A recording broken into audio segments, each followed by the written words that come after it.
Well, Associate Professor of Law, Sam Amadi, a RISE analyst, is here to look at this issue. Palliatives from the period of SAP in 1986, 87, and the rest up until now. They buy some buses. In 1 year, they are gone, no maintenance culture. It's not as if they're going to give free petrol and the rest. And even the National Assembly now, they're asking for 70 billion of their own palliatives. Well, I think palliative can be a scam, can also be can also be a good intervention. The World Bank people seem to have a lot of confidence in cash transfer. In palliatives? In cash transfer. Oh, to Nigeria? Yeah, because they look at other countries of the world where they think it has some modest success. So the idea is some of the minimum wage, I mean, many people are even not working. So some Nigerians don't have up to 8,000. So the question is, 8,000 a month could somehow the bottom. Now, the way they classify poverty, you know, they look at poverty as persons who probably don't have any 2,000 to spend. Most of the working class Nigerians are actually poor. If you look at access to basics, and if you look at the MBC's daily calories and daily intake of food and the price and the cost of what will a normal person take. So 8,000 might not be enough. But the question here is, unlike in many places in the world where there's a legislative intervention to define who has a right to get this, how was the procedure for determining entitlement? Now, we've had stories around, we have a list, social register, which was put together through, I know some of us got some referrals. Okay, do you know people, when they got all this, they went through a process, you don't know how it's, you know, they will come bank on the credibility of it. So the first question you raise from a constitutional point of view for the National Assembly is equal opportunity under our Constitution.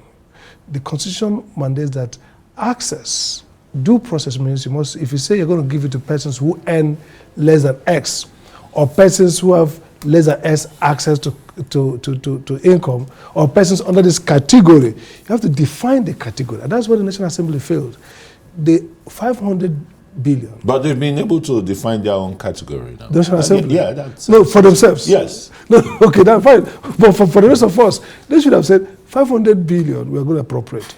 This, and right in the law, the appropriation is a law. Mm-hmm. It's not just say figures. Mm-hmm. They forget that it's a figure. They write this has to be dispensed within this period, dispensed in this manner to this category of persons established through a due process of this nature. Mm-hmm. Now it becomes law, and then it binds on the executive. So what they are doing in Nigeria is some kind of frisbee. You give the National Assembly the executive power, spend 5 billion.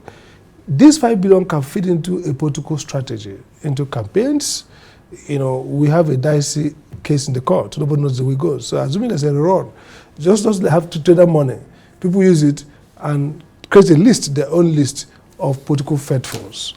We saw the demographics that more people in the north got more than... Fell into poverty. Exactly. So who are you capturing? And what is the benchmark? Now, it's possible that some regions will have more, depending on their poverty, demographics. But the key question is, beforehand, you define category, you define criteria for assessment, so that the public, right to know, freedom of information, they can look at the list and know that why did A and B enter this list and B as, because it's also a matter of entitlement by law.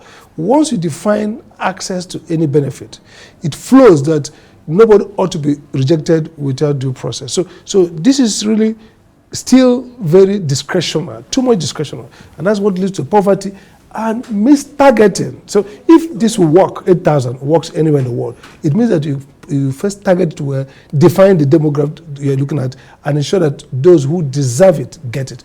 So far, nothing in the National Assembly appropriation or the federal government administrative procedure gets close to anything as clear as that. Let me just take you back again now, you know, during the COVID SAP period, okay, SAP, yeah. You know, the then military president, General Ibrahim Babangida, came up with People's Bank and brought an activist and a populist, late Dr. Tai Sholari, to head it and the rest. Interventions poverty interventions in Nigeria have always been a failure. Absolutely. Why? Because Should we kowtow the World Bank's own success stories, maybe in Togo or Benin Republic or in Cameroon, to Nigeria's own idiosyncratic issues? That's the point. The World Bank theoretical analysis is deficient because Theoretical. yes, Yeah. and deficient because it doesn't carry the political economy. Now you have a standard textbook, policy that says intervention of 8,000 to increase feeding could help in poverty, extreme poverty. But you forget the political economy. Now some states have better public sector administration. Some political actors are less partisan in administering these processes. Some societies have elite consensus and what we call strong government in the theory, in the literature of economic development, meaning government that has unanimity, government that is autonomous from political calculus and political factions. So when you have a state like Nigeria that is fractured, that is so embedded in contentious and contending and conflicting political factions, is a state that lacks autonomy and therefore effectiveness. Now, assuming, like you said, look at the SAP intervention.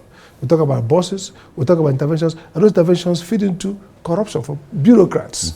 Now, it created DIFRE again, Directorate of Rural Administration and Agriculture. Now, again, second point. But DIFRE was slightly better success because it's based on infrastructure. Yeah. So you can actually see the infrastructure. Yeah. Again. So why are we not? I'm asking that question. Good question. Why would we really kowtow the theoretical submission of the World Bank? They've given us a grant, $800 million. Yeah. Can't we redirect that grant instead of this frivolity? Because those who negotiated that grant, cash transfer lends for easier corruption. Anonymous lists.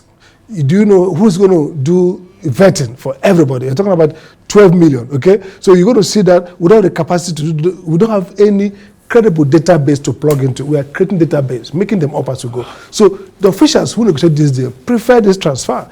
So what happened with COVID intervention? School feeding, where they are students at home, and billions were spent. So don't forget that this was and students were at home. And they fed students. First students, and this was designated to be implemented by the same Ministry of Humanitarian Affairs. The same ministry. That's a cesspool of corruption. Exactly. Yeah. So they went to negotiate themselves into the deal. Now, this is the key question now. People say, why don't you give this to do with refinery? Why don't you do CND, quick conversion of vehicles? Why don't we intervene, just like the subsidy is, in a generalized sense, in which everybody captures that subsidy? Now, the notion of looking for what we give to the poor may be wrong. If everybody gets it, there's a knockdown effect. Oh, yeah. If breadwinners spend less on fuel, they'll probably spend more on food, in intervention, food, or even transfers. We have a culture where we transfer cash. So if people have more income, they transfer. So I think that maybe the World Bank and those who plot this policy must factor the real nature of our political economy, that we are still having at different levels illegitimate governments are not responsive, not accountable. And what tells you the story? National Assembly has gotten their own plot, big one, okay? Now, in a time when National Assembly is saying that we don't have money to pay for fuel subsidy, and the adverse consequence, the least you expect for them is to keep where they are. They should suffer some dent, not to make themselves whole again. So that sense of responsibility shows clear that they have to put themselves in that and say, look, we need our own 70 billion. They're saying our salaries should be increased to catch up with this. To catch up with this increase. Again, you would say the first guys who will have a haircut should be the legislators, but they're the first to have the cap, and then the people get the haircut. So really, I think that's it. We should have a debate around. First, you want to know the list. Who are in this list? How do they establish this list? Because there's a question of fairness and justice. Why should one Nigerian poor have access to 8,000, another Nigerian poor does not have? This is enforceable and reviewable, judicially reviewable, and that's the next battle, to ask the court to verify and stop this process if it does not meet the threshold of legal justice. And the first thing is a definition of entitlement by law. Absolutely. You can't just appropriate money to be spent without a definition of who ought to have it. Because that's what the National Assembly should have done, and that's where I think they failed optimally. Again, back to administrative discretion and back to the whole. First, why don't we have an audit of the previous ones? Accountant General's office. It's not been audited. We need to see the audit and say this is, after going to, we discovered that X and X were wrongly implemented, and that becomes a learning the process. Accountant General of the Federation, he will bring audit of 2019. You can't see the audit of last year. Go and ask for it. Thank you very much, Associate Professor Sam Amadi, Arise analyst, and for joining us.